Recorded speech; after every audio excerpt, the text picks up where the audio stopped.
우리 함께 말씀을 보겠습니다. 오늘은요.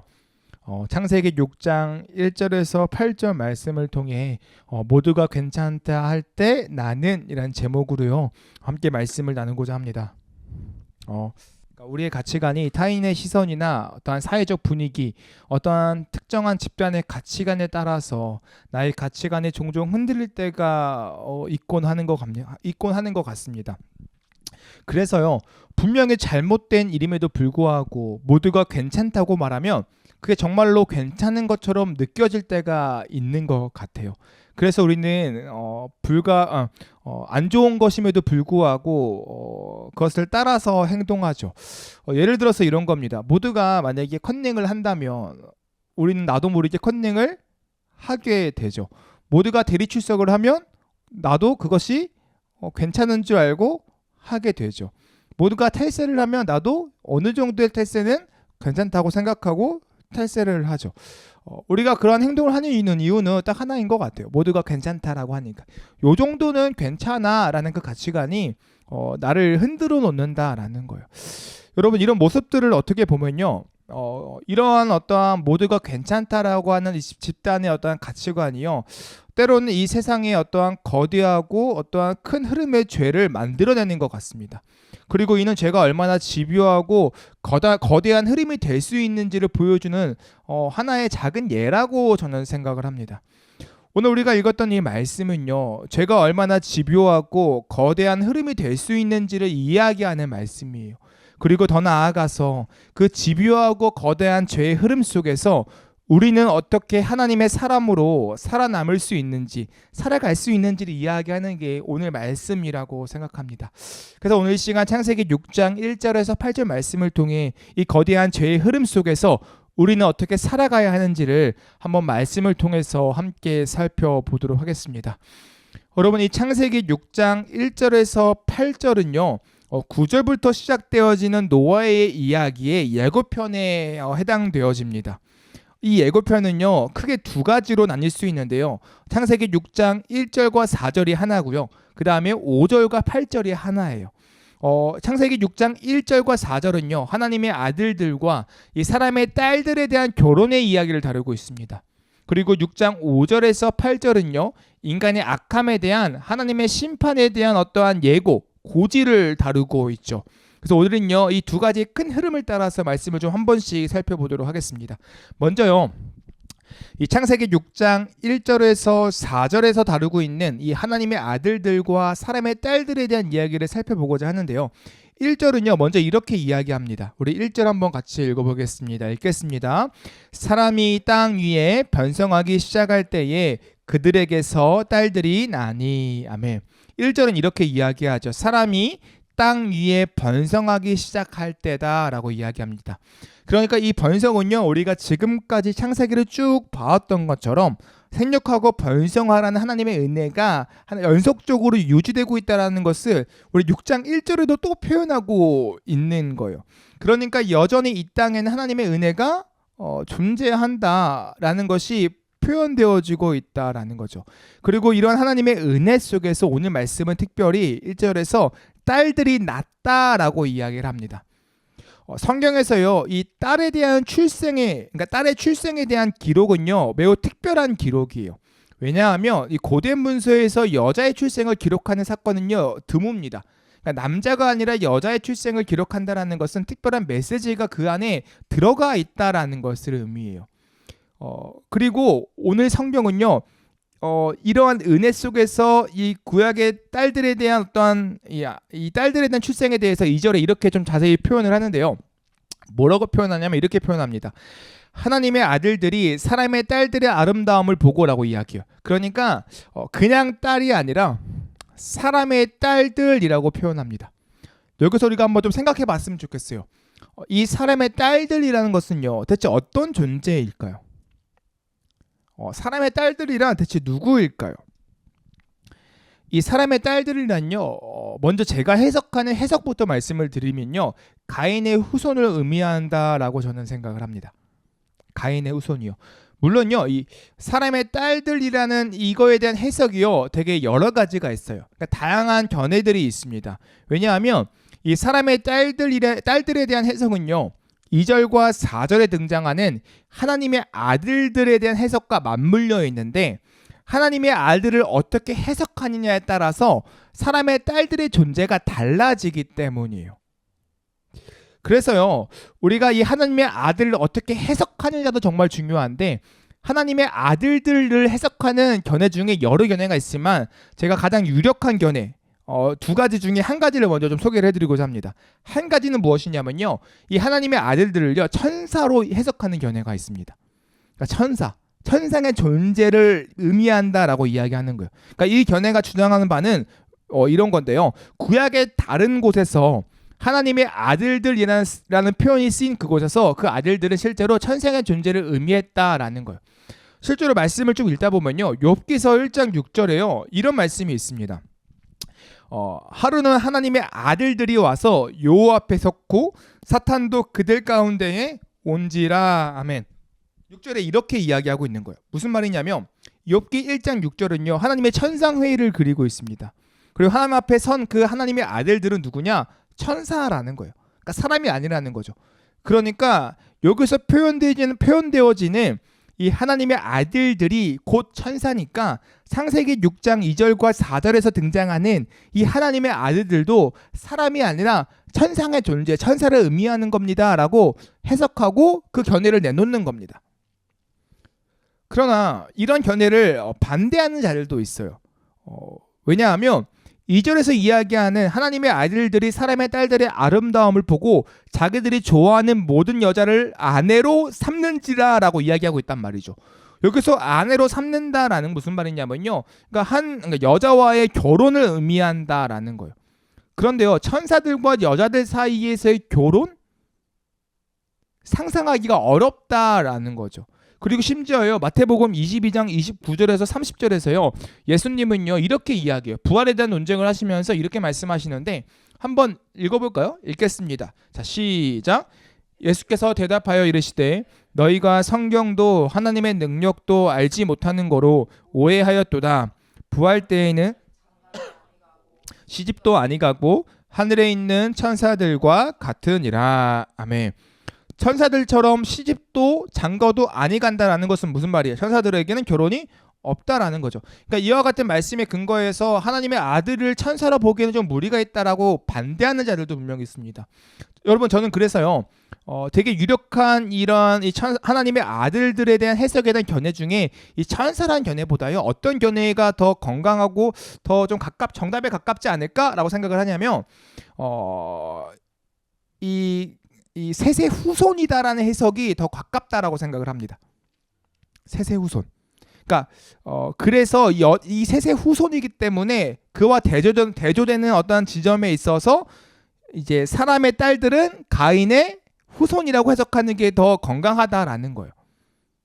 왜냐하면 이 해석은요 우리가 창세기를 쭉 읽어왔잖아요. 그러니까 창세기를 쭉 읽어왔을 때 창세기의 문맥에 있어서 매우 자연스러운 해석이라고 저는 생각을 하기 때문이에요. 실제로 창세기 4장은요 어떤 이야기를 하죠? 가인에 대한 이야기를 하죠. 가인과 아벨. 그리고 4장의 그 거의 전반부는 가인의 후손들에 대한 이야기를 다루고 있습니다. 4장 끝자락 25절과 26절만 이 셋의 후손에 대해서 에노스에 대해서 잠깐 이야기할 뿐이에요.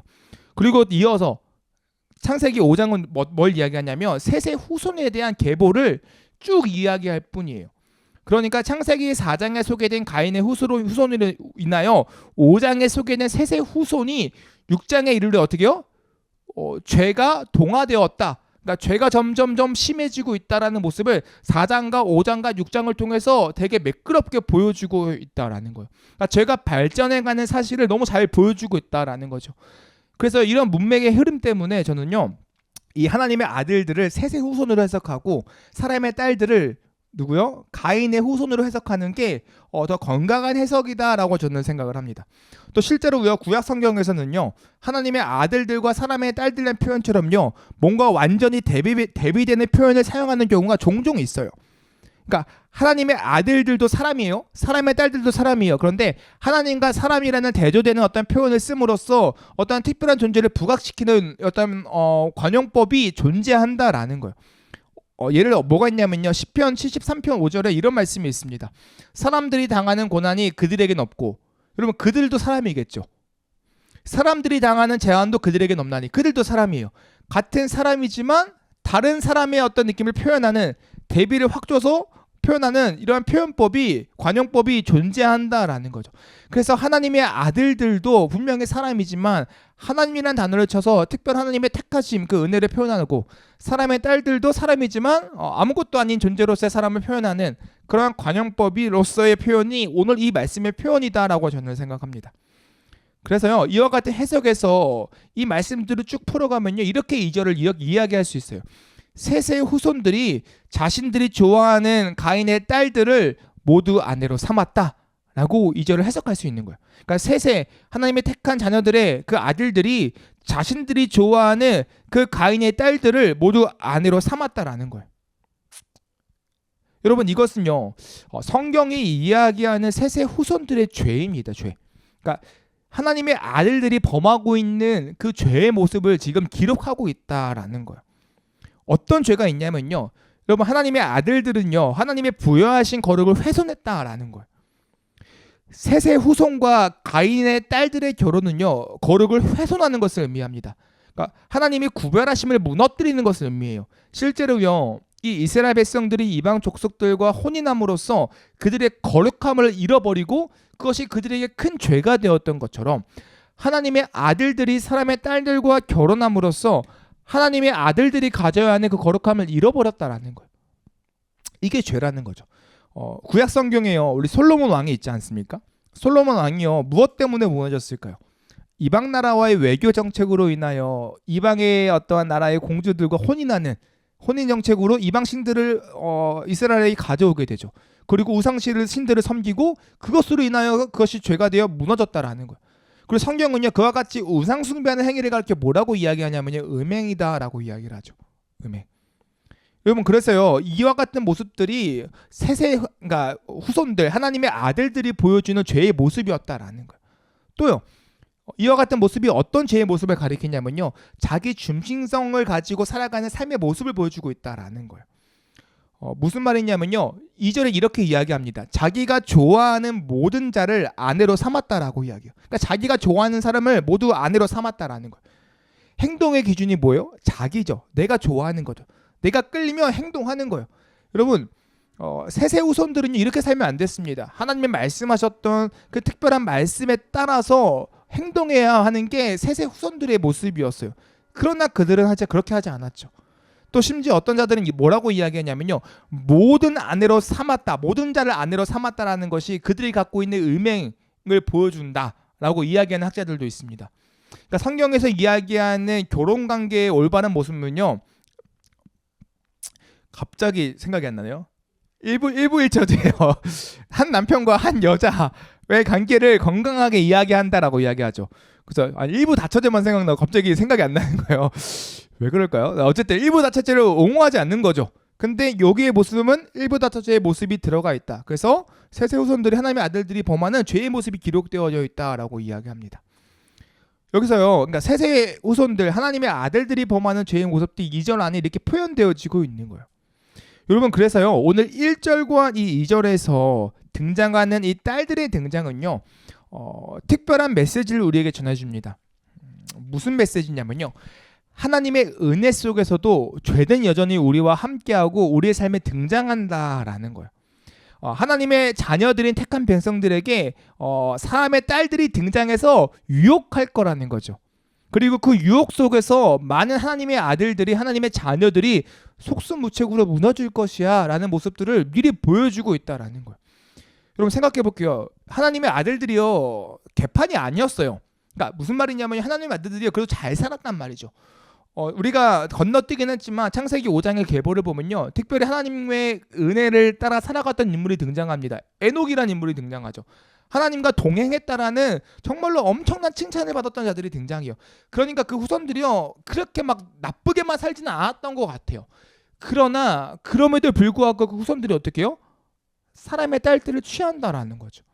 하나님의 은혜가 여전히 유지되고 여전히 있지만 그 사람의 딸들의 그 유혹 앞에 무너진다라는 거예요.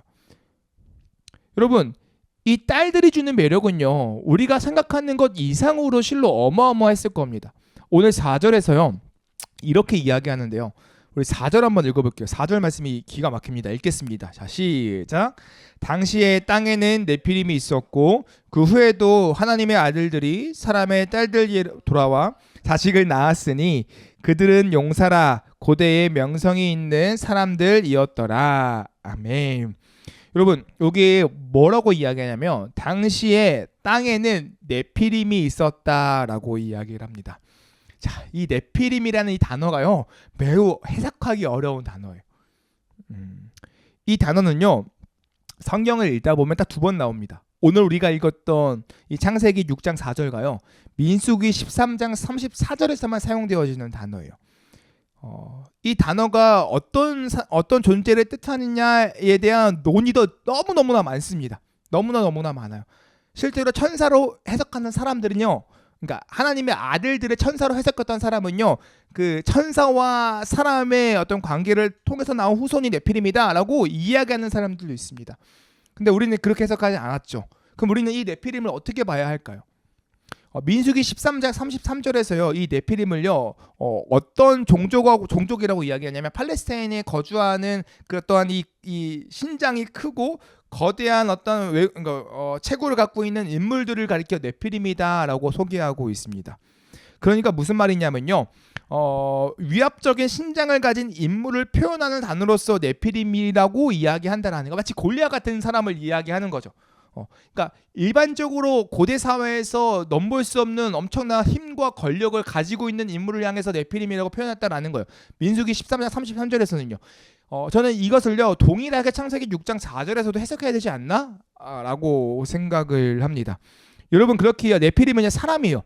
하지만 사람이지만 거대한 신장과 힘을 가지고 있는 인물을 묘사한다라고 생각합니다. 그리고 고대 사회에서 이와 같은 신체 조건은요, 생존에 매우 유리했을 거예요. 그리고 이와 같은 신체 조건은요, 엄청난 힘과 권력을 가져왔을 것입니다. 그래서요, 이 네피림은 고대 사회에서 되게 부러운 존재였을 거예요. 되게 뭔가 그와 같은 체구를 다 원했을 거란 말이죠. 여러분, 그렇기에 네피림의 존재는요, 이 하나님의 아들들을 유혹하기에 충분했다라는 거예요. 우리가 에노스를 우리가 이름을 뜻을 이야기했을 때 뭐라고 이야기했죠? 종종 약하게 깨지기 쉬운 존재라고 이야기했죠. 그러니까 그 이름의 뜻이 뭐 연약하고 깨지기 쉬운 존재인데 네피림을 봐요. 얼마나 부러울까요? 키 174.5에서 5.2 왔다 갔다 하는 제가 187을 보면 얼마나 부럽겠어요. 아닌가요? 부럽거든요. 그러니까 그 연약한 존재들이 그 네피림을 보면 얼마나 부럽겠어요. 얼마나 되게 좋아 보이겠어요. 그 힘이 얼마나 탐나겠냐라는 거죠. 여러분, 그래서요, 이 네피림의 존재는요, 하나님의 아들들을 유혹하기에 충분했다라는 거예요. 그리고 성경에는 하나님의 아들들과 사람들의 딸들로 인한 탄생한 후손들이요, 그래서 결국 뭐가 됐냐고 이야기냐면 명성이 있는 사람들이 되었다라고 이야기해요. 명성이 있는 사람. 심지어는 용사가 되었다라고 해요. 용사다. 그러니까 그들이 꿈꾸었던 무언가가 정말로 사람들의 딸들과의 결혼을 통해 이루어졌다라는 거죠. 약하고 깨지기 쉬웠던 그들의 후손들이 사람의 딸들과의 결혼을 통해 용사가 되고 고대의 명성 있는 사람이 되었던, 유명한 사람이 되었던 놀라운 일들을 경험하고 있다라는 거예요.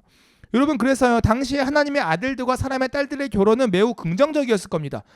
야, 하나님의 아들들끼리 그 가문끼리 결혼하는 것보다 사람의 딸들과 결혼하니까 봐봐, 네피림 같은 용사가 태어나잖아. 봐봐, 고대의 명성 있는 자리가 나타나잖아. 라는 어떤 분위기가 조성되지 않았을까 저는 생각합니다. 정말로 사회 안에서 엄청난 권력을 얻을 수 있는 길이 이와 같은 길이었다라고 생각을 해요. 사랑하는 성도 여러분, 저는요, 이와 같은 일들이 오늘날에도 여전하다라고 생각합니다. 무슨 말이냐면요, 모든 사람들은요, 하나님의 은혜 가운데에 살아갑니다. 그러니까 오늘날에도 하나님의 은혜가 여전히 유지되어지고 있다라는 거예요. 그리고 하나님의 은혜 가운데에 하나님의 아들들, 하나님의 자녀들은 우리가 살아가고 있죠. 그리고 그런 우리들에게 누가 찾아와요? 사람의 딸들이 찾아온다라는 거예요. 오늘날 우리에게 찾아오는 사람의 딸들은 매우 다양하다고 생각합니다. 내가 정말로 뭔가 꿈꿔왔던 것들이 이루어질 수 있는 무언가가 우리에게 찾아오는 거예요. 그게 돈일 수도 있고요, 어떤 사람일 수도 있고요, 어떤 명예일 수도 있고요, 가족일 수도 있고요, 이성일 수도 있습니다. 누군가는 어떤 문화적 어떤 유혹일 수도 있어요. 그러니까 다양한 것들이 우리를 찾아온다라는 거예요. 우리를 무너뜨리기 위해서요. 너무나도 자연스럽고 매력적으로 정말로 결과론적으로 딱 보이게 찾아온다라는 거예요. 그 유혹들이 찾아올 때 그 유혹을 뿌리치기가 아마 쉽지 않을 거예요. 여러분, 그래서요, 하나님의 자녀들인 우리가요, 이 말씀을 읽으면서 한번 좀 스스로 돌이켜봤으면 좋겠습니다. 오늘날에도 여전히 나에게 찾아오는 사람의 딸들이 분명히 있을 건데 과연 그 딸들이 무엇일까라는 고민을 우리가 하며 살아갔으면 좋겠습니다. 여러분, 그리고 이 딸들의 유혹은요, 단순히 보이는 부분만으로 끝나지 않습니다. 5절에서는요, 사람들의 죄가요, 단순히 사람의 어떤 보이는 외적으로서 끝나는 것이 아니라 마음과 생각에까지 미쳤다라고 이야기합니다. 그러니까 5절에 이렇게 이야기해요. 여호와께서 사람의 죄악이 세상에 가득함과 그의 마음으로 생각하는 모든 계획이 항상 악할 뿐임을 보시고라고 이야기합니다. 그러니까 죄의 가속화는요, 이 마음과 생각까지로 이어진다라는 거예요. 이러한 죄의 가속화가 마음과 생각으로 이어진다라는 이 사실은요, 우리가 부인할 수 없죠. 그리고 이 마음과 생각의 죄의 가속화는요, 통제하기가 매우 어렵습니다. 보이는 부분이 아니라 보이지 않는 부분이어서 더욱더 그런 것 같아요. 그러니까 보이는 부분은 통제하는 거 그래도 쉽습니다. 근데 보이지 않는 부분은 통제하기가 더 어려워요.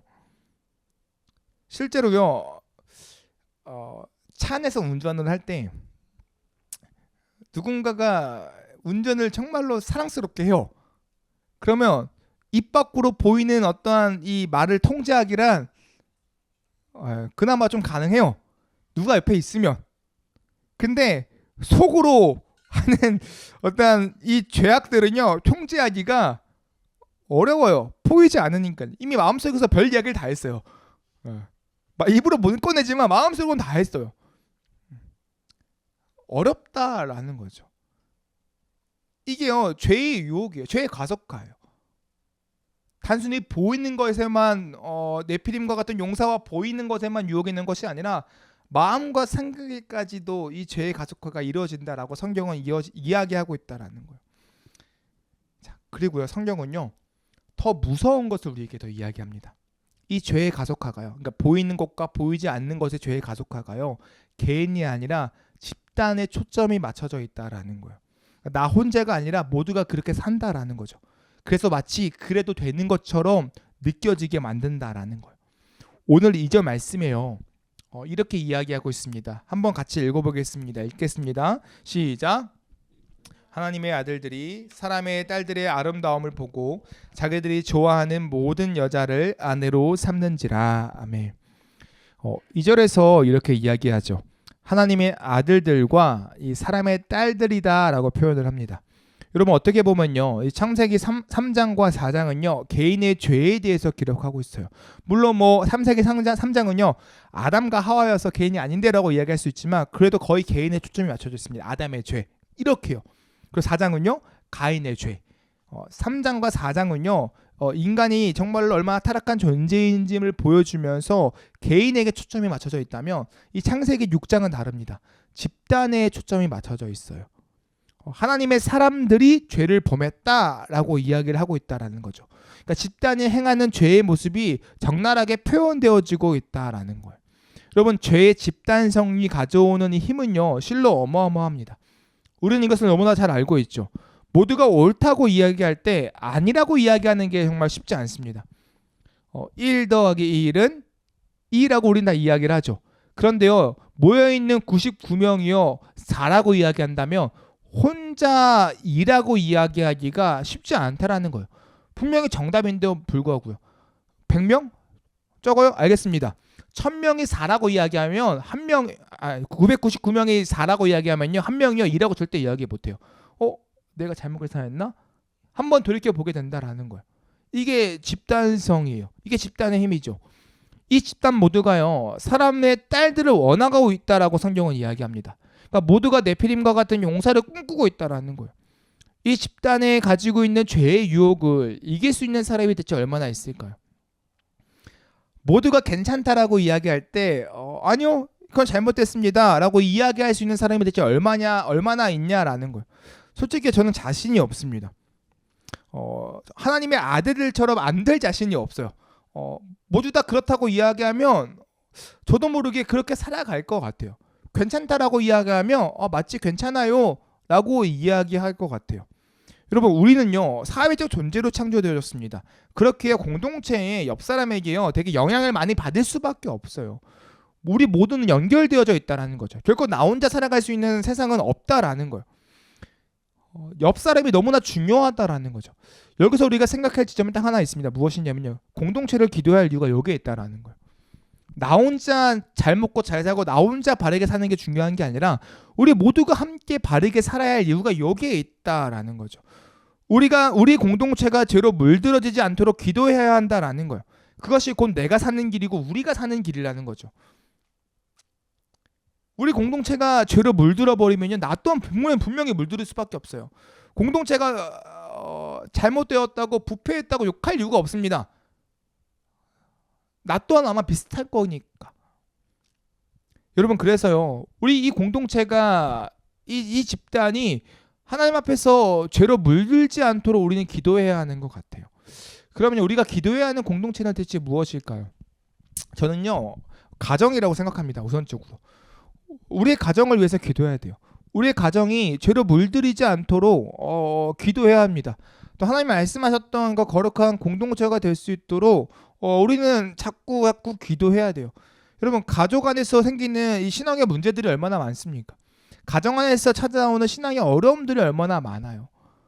그 신앙의 어려움들 어떻게 하겠습니까? 우리 힘으로 어떻게 이겨내겠어요? 기도해야죠. 하나님의 은혜가 필요하다고 기도해야죠. 또 어떤 공동체를 위해 기도해야 할까요? 우리가 살아가고 있는 직장도 마찬가지입니다. 그럼 우리가 살아가는 직장도요 건강한 직장이 될 수 있도록, 정말로 하나님 보시기에 아름다운 직장이 될 수 있도록, 선한 직장이 될 수 있도록 기도해야 돼요. 사회에 이바지하고 사람들을 살리는 직장이 될 수 있도록, 정말로 한 명이 배부른 직장이 아니라 함께 서로 세워가는 직장이 될 수 있도록 기도해야 한다라는 거예요. 또 어떤 공동체를, 집단을 위해서 기도해야 될까요? 우리 교회를 위해서 기도해야 되죠. 우리 교회에 한 명이 썩으면 큰일 납니다. 다 썩을 수 있어요. 목회자를 위해서 기도해야 돼요. 목회자가 정말로 죄로 물들어 버리면요 다 같이 물들어 버리는 거예요. 우리 공동체가요 하나님 앞에서 건강한 공동체가 될 수 있도록 기도해야 한다라고 저는 생각합니다. 또요, 또 어떤 집단을 위해서 기도해야 될까요? 특별히 나라를 위해서 기도해야 한다고 생각합니다. 여러분, 이 나라가 하나님 보시기에 건강한 나라가 될 수 있도록 기도해야 돼요. 대선이잖아요. 6월 3일 투표가 있잖아요. 여러분, 정말로 많은 일들이 뉴스에 나오고 있어요. 무엇이 옳고 그른지를 분별하기 힘들 정도로 정말로 많은 정보들이 막 쏟아지고 있습니다. 무엇이 옳다 그르다 이야기하기가 참 어려운 시대인 것 같아요. 이런 시대 속에서 우리가 무엇을 해야 될까요? 이 집단이요 더욱더 하나님 앞에서 바로 설 수 있도록 기도해야 되는 것 같아요. 우리가 판단할 수 있는 것은 너무나 지극히 적지만 우리가 할 수 있는 것들은 너무나 분명하다라는 거예요. 이 집단이, 이 나라가 하나님 나라 안에서 정말 양심적인 나라가 될 수 있도록 기도해야 한다라는 거예요. 우리 한 명 한 명이 주님 안에서 선한 사람으로 바라서면 모두가 괜찮다고 안 하도록 만들 수 있다면 이 나라가 더 건강해지지 않을까라고 확신합니다. 그래서요 이 나라를 위해서 정말 같이 기도했으면 좋겠어요. 무엇이 옳고 그른지를 이야기하는 것이 아니라요, 이 나라 가운데 하나님의 뜻이 펼쳐질 수 있도록, 이 나라 가운데 하나님의 선한 사람들이 더욱더 많이 일어날 수 있도록 그 기도하는 것이 대선을 앞둔 이 상황 속에서 정말 필요한 일이라고 정말 생각합니다. 여러분, 이와 같이요 이 죄의 집단화는요 끔찍한 것이 뭐냐면 끔찍한 결말을 가져온다라는 거예요. 오늘 말씀을 읽어보니까요 이런 죄의 집단화 속에서 하나님께서 가만히 있지 않으세요. 이 죄의 집단화를 보시고 하나님께서 결국은 심판하시죠. 그것이 6절과 7절의 말씀입니다. 6절과 7절의 말씀인데요, 한번 같이 읽어보겠습니다. 같이 읽겠습니다. 자, 시작. 땅 위에 사람 지으셨음을 한탄하사 마음에 근심하시고 이르시되 내가 창조한 사람을 내가 지면에서 쓸어버리되 사람으로부터 가축과 기는 것과 공중의 새까지 그리하리니 이는 내가 그것들을 지었음을 한탄함이니라 하시니라. 아멘. 여러분, 여기서 하나님의 한탄과 근심은 하나님의 후회를 나타내는 것이 아닙니다. 여기서 하나님의 한탄과 근심은요 인간이 행하는 악함이 얼마나 끔찍한 악함인지를 잘 보여주는 표현법이라는 거예요. 이들의 악함이 얼마나 심한지를 보여주는 표현이 이런 하나님의 한탄과 마음의 근심이라는 것이죠. 여러분, 그리고 이러한 인간의 끔찍한 죄는요, 결국 뭘 가져오냐면 심판을 가져옵니다. 하나님은 이렇게 말씀하세요. 내가 창조한 사람을 지면에서 쓸어버리되 사람으로부터 가축과 기는 것과 공중의 새까지 그리하리니. 지면에서 쓸어버린대요. 하나님의 무서운 심판이 그들에게 임한다라는 거죠. 여러분, 이러한 집단의 죄는요, 모든 창조물의 심판으로 이어졌습니다. 인간의 생각과 너무 달라요. 하나님의 아들들이 인간의 딸들과 결혼할 때까지만 해도 그들이 분명히 생각했을 거예요. 사람의 딸들과의 결혼은 매우 복된 거야. 그들과 결혼했더니 용사가 태어나고 그들과 결혼했더니 우리의 후대들이 명성 있는 자가 되었어 라고 분명히 생각했을 거란 말이죠. 그런데 그 결과는요, 정반대였습니다. 지면에서 쓸어버리니 하나님의 무서운 심판이 그들에게 임했다라는 거예요. 여러분, 죄는요, 결국 심판을 가져온다라는 거예요. 죄는 결국 심판을 가져온다. 이러한 심판 속에서 오늘 말씀은요, 이어서 한 가지 은혜를 더 이야기하고 있습니다. 그것이 8절인데요. 8절 말씀 한번 같이 읽어보겠습니다. 읽겠습니다. 시작. 그러나 노아는 여호와께 은혜를 입었더라. 아멘. 노아는 여호와께 은혜를 입었다. 이 은혜는요, 심판으로부터의 구원을 의미하는 거예요. 여기서요, 노아가 하나님의 은혜를 입은 이유가 무엇일까요? 왜 노아만 하나님의 은혜를 입었을까요? 성경은요, 설명하지 않습니다. 그 이유를 노아에게 두지 않아요. 그 이유를요, 그냥 하나님의 뜻에 두고 있습니다. 그러니까 하나님이 그렇게 택하셨다는 거예요. 물론요, 어떤 분들은요, 일부 이렇게 이야기합니다. 노아가요, 선하게 살아서 그래요. 노아가 잘 살아서 하나님이 택하신 거예요 라고 이야기하시는 분들도 있습니다. 그리고 그 근거를요, 다음 절에서 찾아요. 우리가 8절이잖아요. 9절에 이렇게 이야기합니다. 9절에 뭐라고 이야기하냐면, 이것이 노아의 족본이라 노아는 의인이요 당대의 완전한 자라 그는 하나님과 동행하였으며 라고 이야기합니다. 그러니까 이 9절의 말씀을 보면요, 그래도 노아가 이 악한 세상 속에서, 이 죄의 집단화 속에서 정말로 하나님 앞에서 신실하게 잘 살았음을 보여주고 있는 말씀이 이 9절의 말씀이에요. 여러분, 그런데요, 이 9절의 말씀이 8절 뒤에 나옵니다. 무슨 말일까요? 이 노아의 잘 살았음이 하나님의 은혜를 입는 요인이 된 것이 아니라 하나님의 은혜가 있었기에 노아가 이와 같이 살아갈 수 있었다라는 것들을 보여준다라는 거예요. 노아의 의로움이 하나님의 은혜를 얻게 한 것이 아니라 노아의 선함보다 하나님의 은혜가 먼저였다는 거죠. 하나님의 은혜가 있었기에 노아는 의로운 대로 살아갈 수 있었다라는 겁니다. 여러분, 앞서 이야기했지만 하나님의 은혜가 아니라면요, 이 집단의 죄 앞에서요, 그것을 이길 수 있는 사람이 아무도 없다라는 거예요. 다들 사람의 딸들과 결혼한다고 하는데 그 중에 나는 아니요라고 이야기할 수 있는 사람들이 없다라는 거죠. 모두 다 그렇게 하면 나도 그렇게 하고 싶은 게 인간입니다. 심지어 결과마저 좋아? 더 그렇게 하고 싶은 게 인간이에요. 죄는 몰래 혼자서도 짓고 싶은데 짓고 싶은 게 죄인데 다 하면 그냥 하고 싶은 게 죄인 거죠. 그런 상황 속에서 노아가 수많은 사람들 사이에서도 의롭게 살아갈 수 있었던 그 이유는요, 하나님의 은혜가 노아에게 임했기 때문이라는 거예요. 그 은혜가 노아를 의롭게 했다라는 겁니다. 여기서요, 우리가 앞서 기도해야 한다라고 외쳤지만 어떻게 기도해야 한다라고는 구체적으로 이야기하지 않았죠. 우리가 기도해야 할 제목이 여기서 등장합니다. 무엇이냐면요, 하나님의 은혜에 대한 기도예요. 하나님의 은혜가 필요합니다. 나에게는 하나님의 은혜가 필요하고요. 우리 가정에는 하나님의 은혜가 필요하고요. 우리 직장에는 하나님의 은혜가 필요합니다. 우리 이 대한민국에는 하나님의 은혜가 필요합니다. 그 은혜만이요, 나를 의롭게 하고, 그 은혜만이요, 우리 가정을 의롭게 하고, 그 은혜만이요, 우리 직장을 의롭게 하고, 그 은혜만이요, 우리나라를 의롭게 합니다. 그 고백이 우리 기도 가운데 필요하다라는 거예요. 사랑하는 성도 여러분, 오늘 성경은요, 우리를 의롭게 하시기 위하여 오신 분이 계신다라고 이야기해요. 심지어 신약에서는요, 누구예요? 바로 예수님이시죠. 예수님께서 이 땅에 오셔서 우리의 죄를 짊어지시고 우리를 의롭다 하시기 위해 십자가를 지셨다라고 이야기합니다. 그리고 그분을 믿는 자는요, 의롭다 여김을 받을 뿐만이 아니라 실제로 주님을 닮아가는 그 놀라운 의로움을 행한다라고 이야기하고 있어요. 이 사실을요, 우린 결코 잊어서는 안 됩니다. 여러분, 그래서요, 우리가 결코 잊지 말아야 하는 그 부분이 무엇이냐면 이 은혜를 받는 우리는요, 그 은혜를 전해야 된다라는 거예요. 그리스도의 은혜를 나눠야 한다라는 거예요.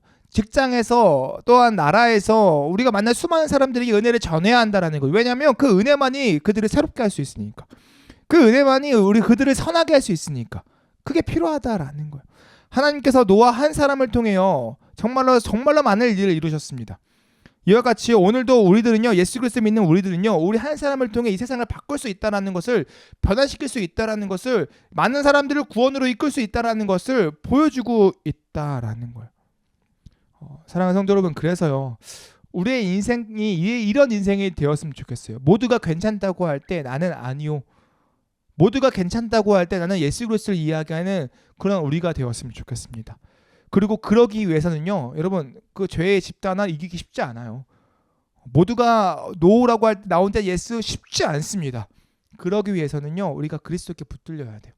하나님의 은혜가 우리 마음 가운데 더 충만히 임해야 합니다. 정말로 그 성령의 임재가 우리 삶 가운데 매일매일 있어야 돼요. 매일매일 주님의 뜻이 무엇인지를 구하고 기도하는 삶의 습관화가 우리 가운데 있어야 한다라는 거죠. 그것만이 이 죄의 집단으로부터 우리를 이기게 하는 힘이 된다라는 거예요. 사랑하는 성도 여러분, 매일매일의 삶이 정말로 죄를 따라가는 삶이 아니라 수많은 죄의 집단화 속에서도 정말로 빛의 인생을 살아가는, 정말로 소금의 역할을 감당하는 우리가 되길 간절히 소망합니다. 남들이 노라고 할 때 오로지 그리스도의 복음을 전하며 나아가는 우리가 되길 간절히 소망합니다.